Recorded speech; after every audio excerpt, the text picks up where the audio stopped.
All right, guys. Well, thank you for joining us in New Era's Hackathon webinar. This is for the WebEx Contact Center series. And if you are familiar with WebEx Contact Center, we'll give a brief intro, but it is the cloud-based contact center that Cisco has. We've been having a lot of fun with it over the last year since it's kind of reached its current form. And one of the ideas we wanted to play with was kind of actually, instead of just doing a demo of the product, kind of show what it actually looked like to build a call flow in it. So we're going to split the next hour kind of into two halves. First, we're going to play with the actual kind of call flow building system, show you some pieces of it. While we're building the simple call flow, we're going to kind of call out a few things like the art of the possible things you can do that we're not going to do in just today's call. So that's one of the first things we're going to look at. And then we'll talk about what our lifecycle services are as you finish, as you kind of complete a project with us and move into day two kind of lifecycle managed services. So that's where we hope will be interesting to you guys. You'll see not only, kind of how it works in the building blocks, but the services we can kind of wrap around it in a day two. So the folks who will be taking you on this journey today are my partners in crime, Jonathan and Sarah. We are part of the CX division, and we are really focused on kind of the contact center collaboration lifecycle, kind of everything from getting to know the customer and discovering requirements, and then through implementation kind of into adoption and lifecycle. And we'll talk a little bit more about that when we talk about our services. As a whole, we are part of New Era, and we have grown greatly since we all started on this journey. We're now up to about 80 offices across the globe, and with 4,500 New Era employees. So guys, we promise to keep it light on the PowerPoint, so we're going to go ahead and go right over into the demo now and start building our call flow. So let's go ahead and see if Chris practiced enough with the webinar. We'll go ahead and bring this up on the main screen. All right, let's see. Are you guys able to see the screen so far? Looks good. Awesome, thanks, team. So we're going to start in the control hub real quick. And the control hub's important because there's a lot of things that happen here in the let's clear some things out of the way so everybody can see this beautiful control hub. There's a few things that make it really easy to pull off this building a call flow in 30 minutes. And it would be unfair, kind of be cheating to not talk about some of those things on the way. So the first thing that's worth calling out is that Cisco has really made it flexible to bring calling into the control hub. So there's really kind of three ways to, and we won't get too far into it here, but there's really three ways to kind of get calling into the contact center. You can have a local gateway somewhere, cloud or premise, with telco pointing to it. You can have Cisco provided calling plans, and you can have partner provided cloud connected plans, which is what we have here. So New Era is a service provider partner, and we have tied our service provider links into WebEx calling. So we can really quickly and easily, one could call it cheating, but in the hopes of building a kind of a call center flow in 30 minutes, we're going to take advantage of it. We're able to quickly add numbers to the contact center or the control hub, and then pull those numbers through, thanks to Cisco's flexibility, into the contact center. So we're going to look really quickly what that looks like. On this side, what we've done is we've added a batch of numbers into our calling platform here. So you'll see a bunch of them are assigned to users in our team, our testing team, our dev group, our support group. We've got a bunch of folks playing around in our goal tenant. But you also see there's a bunch of numbers that are unmapped. Some are already mapped through the contact center. But so we're going to go and look and see where that actually happens. And we'll show you things, and then we'll actually kind of do a couple things out of sequence because that just makes it easier to connect the dots. We'll talk about those when we kind of cross the beams. But the next step from here is we've got dial numbers. We want to give it an entry point into the contact center. So we're going to move over to our contact center portal. And this is someplace that you can hop to from the control hub. If you come down to the contact center, you can cross-link over to it, or if you have it kind of set up, you can just have a hot link to it, which is what we've done here. When I land on the page, I have access to all of the tools in the contact center. We will definitely not be going over all of these in 30 minutes, but I just wanted to show you, depending on your role, you'll have these different elements on the left side of your screen. So I've kind of got the Cadillac roll, so I can see and do most things on the platform. What's interesting us now today is entry points, and we want to bring a voice call into the system. So you would think we'd go to entry point mapping, but we don't have anything to map it to yet. So we're actually going to come here first, and we're going to go into the entry queue, and we're going to create a new one. And again, guys, we're doing this on the fly, so we'll call this demo 30 min. And it's going to be a telephony channel, and we're going to give ourselves a little grace here and give 60 seconds of service level threshold. It's been a long week for all of us, and we're going to save this. So, okay, got an entry point saved. Now we're going to come over here and look at an entry point mapping. Really, this is one of my favorite parts where the power of it comes in. We're going to say, let's grab our location. We're in the demo system. Let's grab an available number. And Jonathan, this will be one that's handy for us later. So let's go ahead and grab, feeling good about this 304, 403 6861. And we are going to go ahead and give it our demo call flow entry point type that Chris scrolled by. All right. So, okay, we've got a dial number from our pool. It was available. We mapped it into an entry point.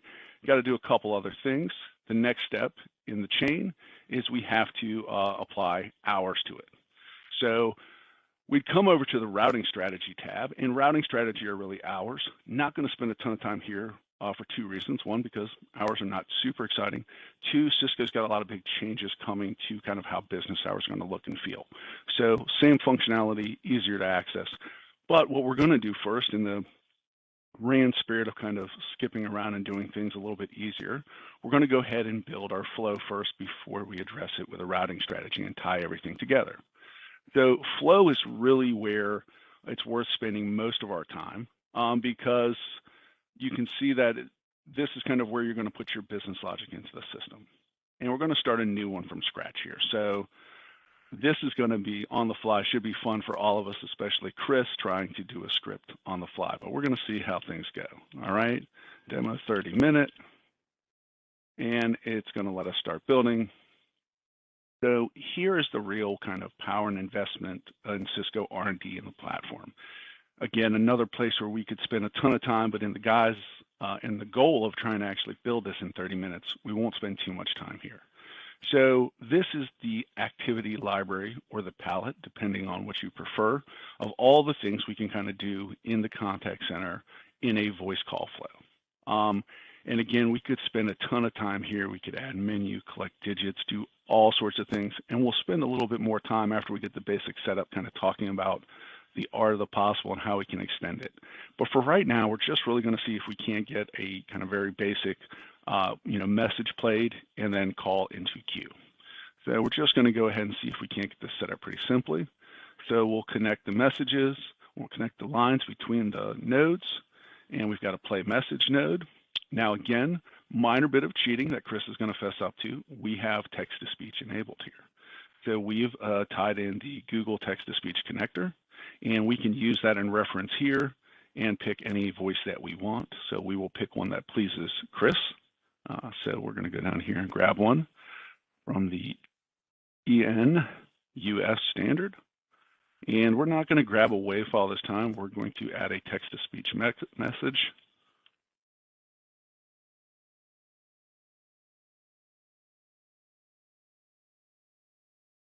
All right. And we are going to get rid of that because we don't want to play a message. We're just going to do text-to-speech.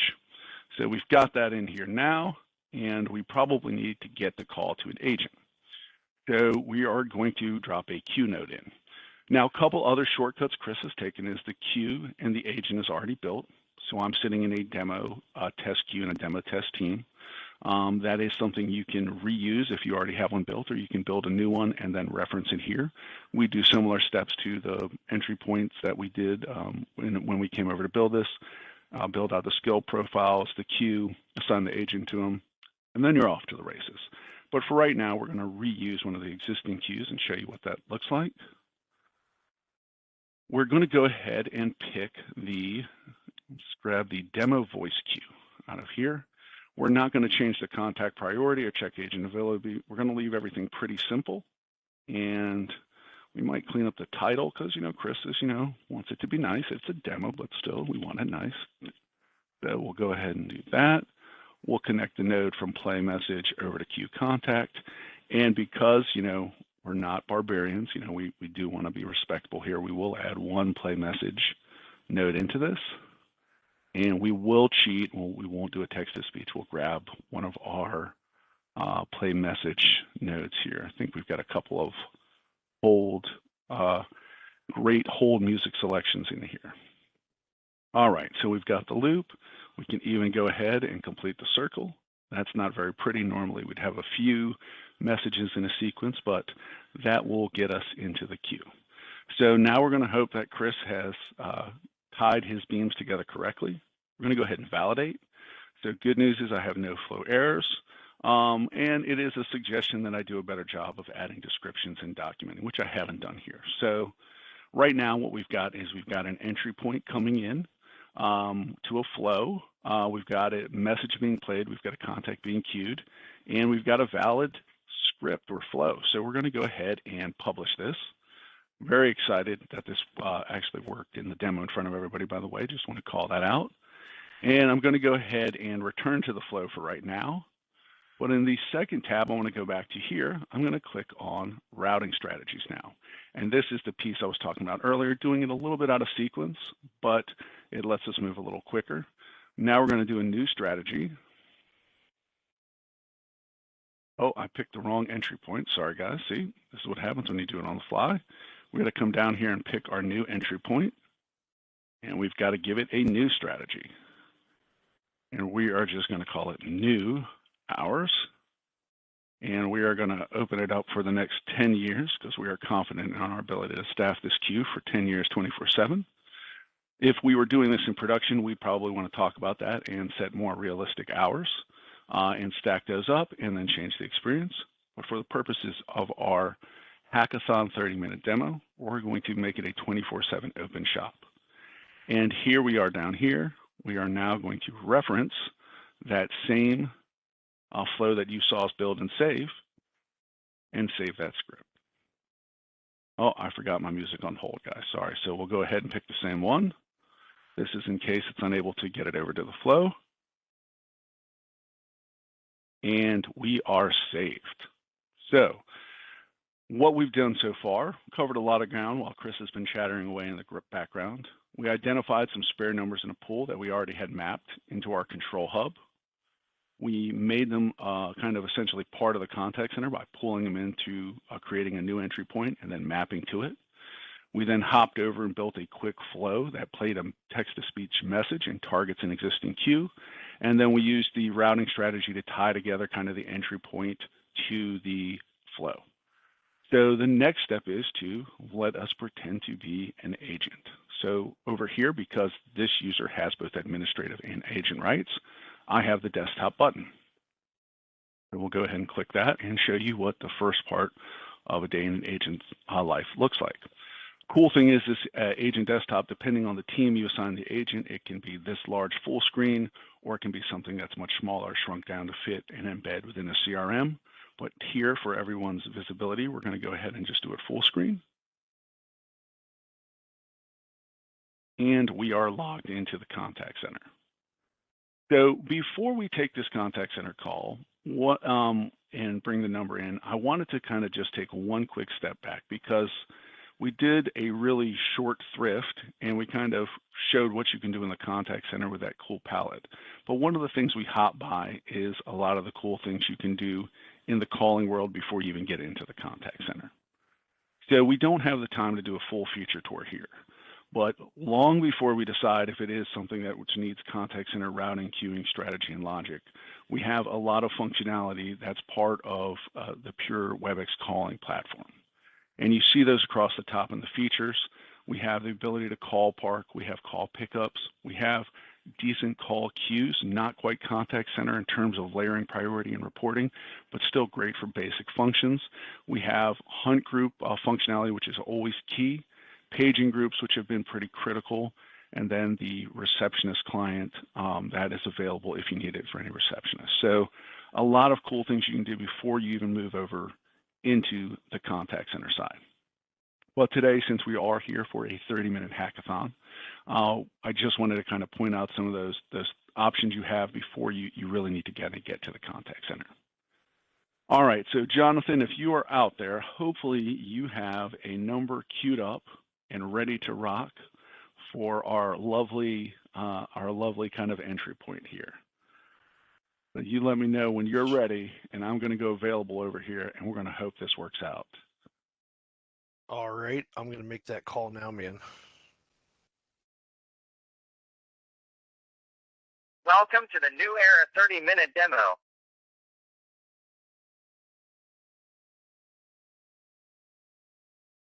All right.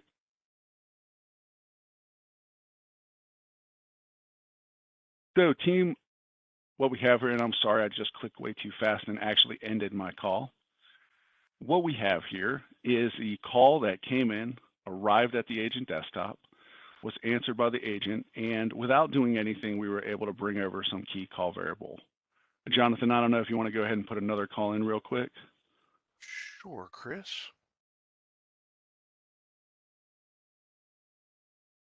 Minute demo. All right, there we go. I promise not to click that fast again, guys. Sorry about that. So here we have a call arriving. We've done very little logic setup. We've just brought the phone number in. It natively brings over the things it knows. So let's talk a little bit about the things we could do here. If we had more than 30 minutes, we could bring over more variables in the flow. One of the best parts of the flow is the ability to add variables and make them viewable by the agent, mask them, make them changeable by the agent, and things of that nature. And as we get into more advanced demos and customer-facing engagements, we start to do this post-data dips, and these variables are things that we get from back-end systems, or even simple little kind of cloud data dips to just get a little more information back if it's not a full-blown CRM. So that's one of the first things we could kind of expand on the use case with. Again, we also have the ability to do, saving some of those variables so agents can make updates. We're going to take a quick tour of the agent desktop interface since we're here and landed, and this is a really stock agent desktop, which is where we like to start, because I think it shows the power of how fast you can get teams and groups up and running as you onboard or change things. So starting with the agent kind of panel, we see that I'm logged in as Chris, the number I'm logged in, the team I'm associated with, and the channel capacity. Again, I've just taken a voice call today, but if we had the additional channels coming in, those would be something that were part of my experience and in the same panels you see here. I also have the ability to kind of check out my notification settings, reset my desktop layout, and switch to dark mode, especially for agents that are going to be using it full screen all day. Going on, we have the notification center. When I'm not on calls, I have the ability to make outbound calls. And then one of the cool things you can do is you can embed the actual WebEx client, the chatbot, in the interface so you can use it for messaging if that's something you guys are going to use to reach out to an expert on the team. It can be embedded right in the agent desktop interface. They're really powerful, kind of added one less place for agents to have to go. Moving around the top of the panel, you can, of course, brand it. You have the home panel, which is where we're at, and you have the agent performance statistics panel. You can see I'm not doing great on the call handling today, but this is kind of a quick way, and we can suppress or any of these panels that we don't want agents to be able to see. So a quick way to kind of, again, all stock, all part of the default kind of agent desktop, and just a really powerful kind of interface to start landing with. As we get into the world where we're gathering customer experience and feedback calls from post-call surveys, this is the place where that data shows up to the agent if you desire. And it's really powerful because as customers provide feedback, those results are immediately made available to the agent. They can have a much quicker course correction that was available in the past where you had to wait for the post-call survey result to get flagged, to go to a manager, for that manager to set aside time to review it. The feedback loop can now be shortened drastically, and that's great for agents. So another couple key things I'll show you before we kind of go back to the flows, finish up talking about art of the possible, and then we're going to hop over and talk about kind of the life cycle services we wrap around everything you've seen. So another couple key things that are really great here is the ability to kind of restrict and direct transfers. We can make any of these options available or not available as needed on a team basis, right? So we can say some teams and some people can't transfer to queues or dial numbers off platform and some can, and we can do the same for consult. So really powerful. Another thing that is really something that we've gotten positive feedback is that the end consult transfer buttons, while they are, it's different for different channels, they look and feel the same and they have the same operation. So it's very easy for agents, once they do become omni-channel agents, to kind of quickly manage tasks in a proper manner and move them through the kind of environment as needed.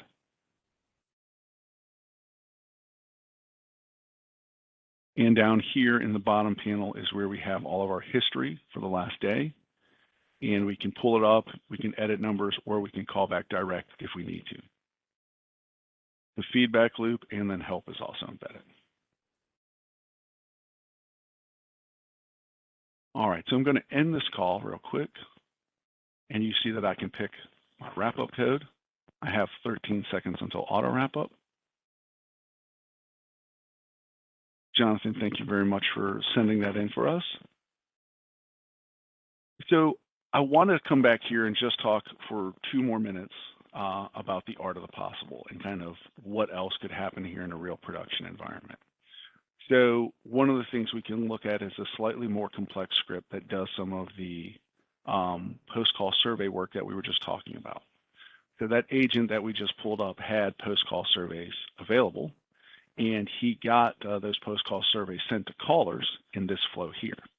So here's a similar flow. It targets the same queue that that agent was just in. You guys saw me build, but we've got a lot more wrapped around it, right? And this again shows you the power how in a simple experience, we can get new calls to your agents with a really simple experience in an existing queue. And then we can develop, additional logic that brings in all the information we need from data dips. In this case, we're dipping in and we're grabbing variable customer names. We're doing an ANY lookup. We're doing a survey opt-in. And if the customer says yes, we're collecting their zip codes. We're reading those zip codes back with text-to-speech. And then we have a much more elegant 3-step queue experience. So we're not just looping a poor customer through a very short queue message or queue music loop. So very similar targeting experience, right? But we're able to do a lot more. And when this call lands at the agent desktop, all of the information you see here in the flow variables is now made available. And the ones with the headset mark are things that we're exposing to the customer, the agent, and the things that are not set up with a headset are things that we are tracking but not exposing as part of the agent desktop. Again, really powerful. We can build those by flow. We can make them global variables. We can make them local flow variables. And the last place I'll leave you with in the flow engine before we talk about kind of the services that we are fond of is what we can do not just on call arrival, but on different events within the contact center. So here you see we have 3 kind of triggers: agent answering a call, a phone contact ending, that meaning the customer hanging up, or the agent kind of ending the call. And what we've done on this branch is we've done a feedback loop. So here we go out and we've set up a 2-question survey. The questions are, it's a net promoter score survey, and then a customer effort score survey. And we ask them when they're triggered and the customer accepts them. Hey, somebody's calling my demo line. This is exciting, guys. This doesn't often happen. Is that Jonathan calling me back for another demo call because he was excited? It's okay. This is our current post-call survey loop. And what we can also do is after the survey, we can play a message. And we can play a message for every agent disconnect call, so we make sure we're having a consistent brand experience. Very easy to do, very powerful. And again, this can be something that if there's an emergency message we want to announce at the end of every call to a customer, we can go in here, quickly enable text-to-speech, replace our survey demo thank you with a, hey, you may need to know this on your way out the door about our products, availability, whatever the situation is, and you can quickly get that message out It doesn't impact your agent's workflow. It gets broadcasted to all your customers, and it's a quick way to kind of address that. This is also the place where on agent events, if you wanted to add a screen pop, you'd bring a screen pop node in, you'd click it, you'd add kind of the criteria, including the URL, any variables you were passing over, and how you wanted it to appear, and then you'd specify its behavior, and then you'd have a screen pop that launched every time an agent answered the call. Again, really powerful flow engine and interface. All right, so guys, I really appreciate, I think hopefully you can agree that we've managed to pull off a hackathon. There's air quotes happening in Atlanta, Georgia, guys, I know. We managed to pull off building a call flow script in under about 30 minutes. Showed you kind of how to quickly get that. And by the way, everything we've done is reportable. We could report on the number, the entry points, and the queue behavior. So it's a great kind of, hopefully, a way to showcase what we could do with the system. Now, for suffering through Chris, clicking around a bunch of screens, most of you guys have earned and I want to try to flip back to our PowerPoint here. Kristen, how'd I do? Looks good, Chris. Awesome. So guys, most of you guys have earned a waterproof speaker wireless power bank. This, sadly, we were not able to get this etched with my likeness, so it will have the Cisco partner and New Era logo on it. We can provide feedback to Kristen on that later. But the last thing I really wanted to talk to you about was, you've seen WebEx Contact Center. It is a great platform. It's extensible. It's flexible on the front end. We didn't even really get into what we can do behind the flow engine. And we really didn't even get to talk about cool things like what we can do behind virtual agents. So and on the next slide I'm going to flip to, it kind of shows our approach to lifecycle services, right? And this is one of the things we think makes us a little different than a lot of shops that are approaching WebEx Contact Center. You know, we can, of course, have lifecycle day 2 services that are as simple as MACD for voice contact center and the workforce optimization. And we're happy to do that. And we're also happy to kind of have adoption services available for you all the way from project management to kind of business analytics, intelligence, and, you know, kind of bot development on, you know, kind of an adoption services rate card basis. But what we really think is differentiating us is that we have a really robust and growing service catalog around, you know, not just building these channels in this work, but the discovery. And you see kind of our intake approach here, where we have basically kind of 3 tiers of discovery for the different channels that come into the contact center. And what we're able to do is kind of, you know, fit the right discovery for a given customer's need with the right build services. And that's not something we're just doing day one kind of as we approach your build in the contact center. We're able to offer these services throughout the life cycle. So we're hoping that by coupling kind of a really flexible lifecycle kind of services setup with Cisco's very flexible licensing, you know, it's very modular from the Flex agent licensing all the way to the pay-per-use and kind of the voice bot, chat bot, and now the WebEx Connect world. We feel like we've got a really flexible kind of services offering to help you kind of grow and adapt and use kind of the full capabilities of the solution. So that's really kind of where I wanted to end with you today. Know that we can absolutely start simple. We can work with you on simple things like we saw today. But where we really are having fun taking these discussions are into the virtual agents and developing them beneath those flows. So we're actually going into those flows, hopping out into a virtual agent, and coming back when we know it needs to be escalated to an agent or it's been handled. And we're able to kind of load all of that into the dialogue flow virtual agent experiences. We're doing things over there that are simple from just doing custom intents and entities to help you kind of have a better virtual agent experience with your customers, all the way to doing back-end fulfillment behind those virtual agents, where those virtual agents are actually going out and collecting payment methods and attaching them to CRM systems so customers can you know, continue to get payments for ongoing services.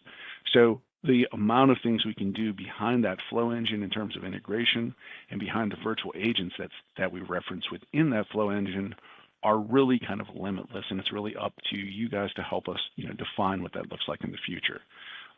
We hope our adoption services catalog for both build and design work kind of help you move into that world at your pace. So with that, I'm definitely been talking too long, Kristen, and clicking around too much. I think we can move into the QA part of the session. Jonathan and Sarah, anything I've glaringly missed that we want to cover before we move into any QA? No, I think you've hit everything on the nose. I think we're ready for some questions. All right, here we go, team. If anyone is still awake on an after lunch webinar where Chris clicked blindly around for 30 minutes, here's your shot. Let us know if you have any questions.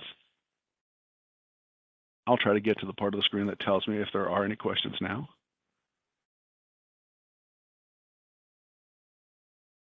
We did have a question about the chat. Oh, you got it, Kristen. Go ahead. We did have a question about the event being recorded. It is being recorded and will be shared out with you by the end of the week.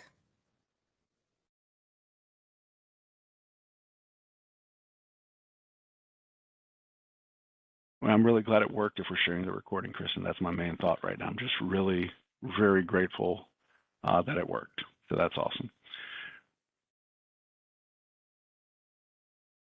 All right, and I do see one question about how do we handle partner with partner. We definitely handle partner by partner as every deal on a case-by-case basis. We can definitely make those work where it makes sense. We offer, again, the services from the implementation to the lifecycle services with it. So I think we can be a pretty good partner across the spectrum.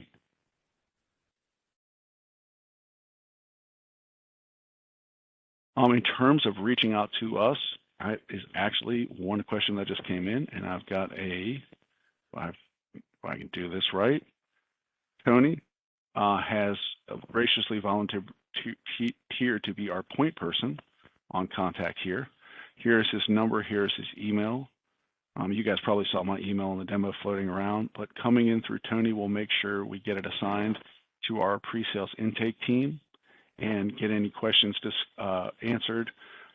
That's also where we're going to start fielding any requests for kind of our 201 demo. This would be kind of a very fast version of a 101 demo, and we have kind of a couple additional tiers of demos as folks kind of want to look deeper at the WFO part of it and reporting and analytics. So absolutely reach out to Tony, reach out to us. We're happy to kind of, take the next steps and show folks kind of what we really like about the 201 and 301 levels. And, Sarah, once the rubber really hits the road, Sarah is, really fantastic at kind of helping bring the right customer requirements to the table for customers to get them into the system. So that is kind of our path in the front door.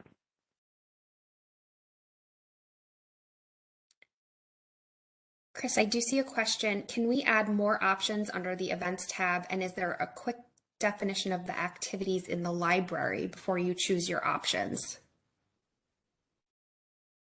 If you're talking about the flow, yes, there is a definition of all the entities in the flow builder. If you're talking about our service catalog, yes, when you sign up with us, we decide, and you can tell us whether you want your service catalog to be very simple things like just MACD for those three platforms, calling, contact center, and WFO, or if you want it to be more of build and discovery included. So you don't have to have a service catalog that has more tasks or bundled work in it than you're comfortable with. But we size that upon intake, and then you can come back to us if there are things you wish you were part of your service catalog that you want to see on there. We add those in, and if it's something we feel has global appeal, we can even make it part of our global services catalog. Great, thank you. Are there certain industries you specialize in supporting or had the greatest success with? Yeah, I think in this product, we are really liking financial retail, and we are actually seeing a surprising number of healthcare interested in it, which is a distinct change from, say, that's a really good question, a distinct change from 12 to 18 months ago. There's been something about the tail end of the pandemic, and again, this is just anecdotal from Chris Shimoni's, fielding a lot of questions, where healthcare is just a lot more willing to explore cloud, cloud and hybrid solutions. So we're definitely, we as a Cisco Enterprise Contact Center shop had, the big healthcare and financial and retail customers there. And we definitely saw retail and finance come over first, and now we're seeing the large healthcare organizations also want to get more familiar with kind of, I think, the one thing you take away, no matter how big or small your organization, WebEx Contact Center can make you pretty nimble in some key areas. So I think that has a lot of appeal to people, even people who are, previously resistant. You just get such quick access to so many features and capabilities that it's something that everyone in business is kind of having to take a look at. So, but yeah, we would say we are kind of financial and healthcare first and focused, and then we have a strong retail kind of practice behind that. Great, thank you. Guys, thank you so much for letting me take your Thursday afternoon. I hope you enjoy your speaker, even if it doesn't have my likeness. I hope you learned something cool about WebEx Contact Center, and if you have any questions, please do reach out to us and let us know.